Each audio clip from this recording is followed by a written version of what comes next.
Alright, what's going on, guys? Back again. Just wanted to do a quick update.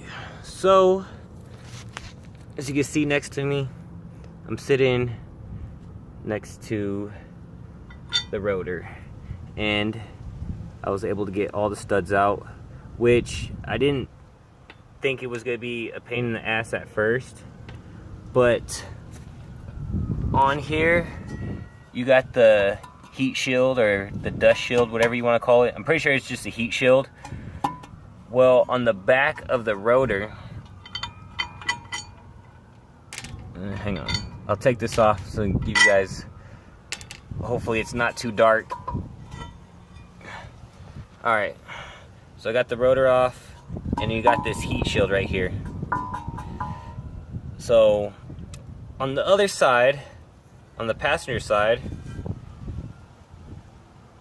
the rotor was like stuck on there was actually pretty tough to get off. I had to kind of smack it in a couple different spots with a hammer, loosen it up, wiggle it, and then get it off. But before I finally did get it off, I don't know if you could see right here, those scuff marks. See, that's where I was pulling the studs out. So they were kind of sliding against this heat shield. Now on the passenger side, I didn't take the rotor off at first because it was jammed on there, and I figured there was something else that was missing to take it off. So I just, right here where you see those scuff marks on that heat shield, you see that how it's like freshly scraped off a little bit right there. On the passenger side, it's just completely like bent. Like, I mean, it's just a heat shield. I looked up a bunch of videos first before actually doing this, and a lot of people say the easiest and most effective way, which may not be the right way, is to either cut slits and bend the heat shield or cut a chunk of it out.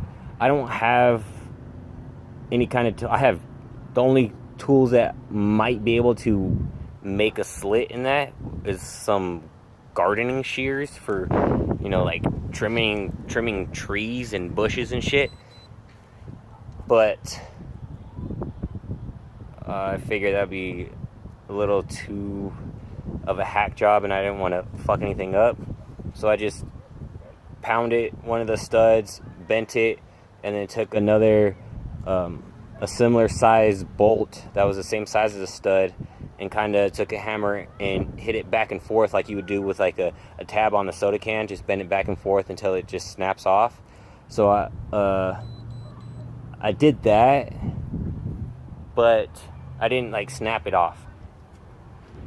I just kind of bent it back and forth, and then just kind of rolled it back like how you would roll a fender.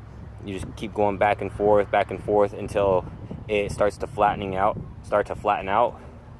So I did that, and then when I got to the driver's side, and I took the caliper off and I started smacking the first stud, the rotor came like right off.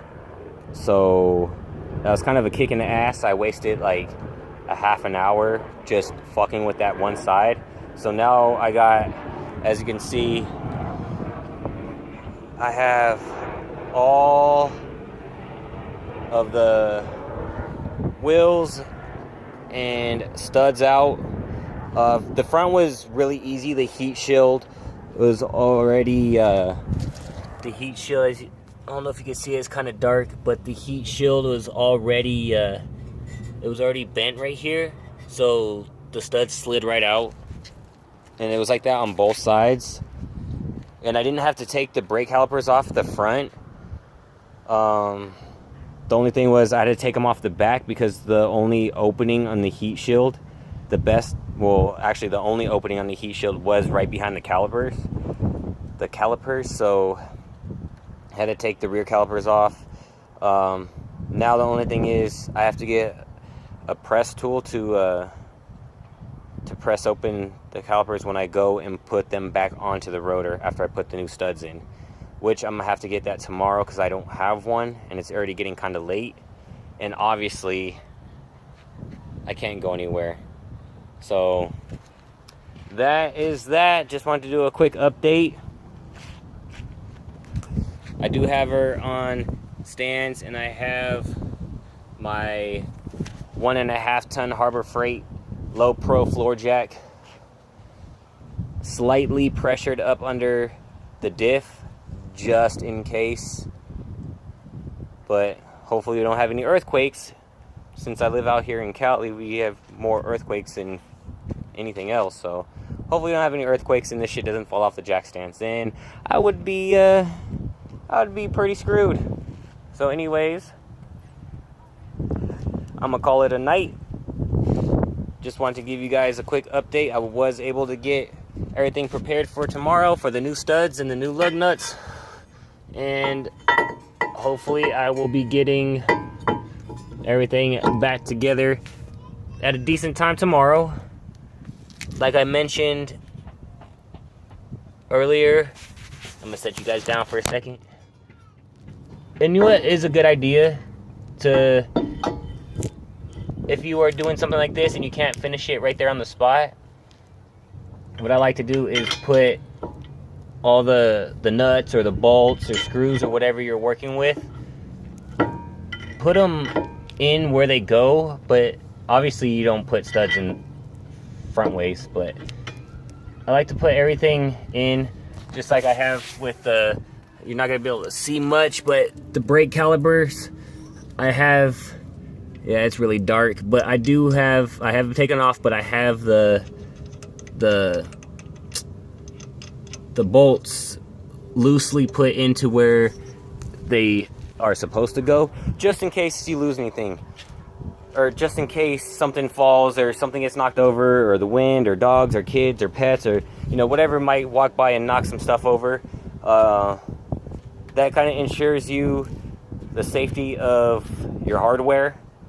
So when you get back to the job a day later, the next morning, or hours later, you're not scrounging around looking for missing bolts. So on that note, the car is unfinishable for tonight, and will be taken care of shortly tomorrow. And I can't wait to put these bad boys back on the Miata. So until then, I'll see you guys in the next video. Remember to hit the like button, hit that subscribe button, and leave a comment. So, adios. It's already dark. I'll see you guys later.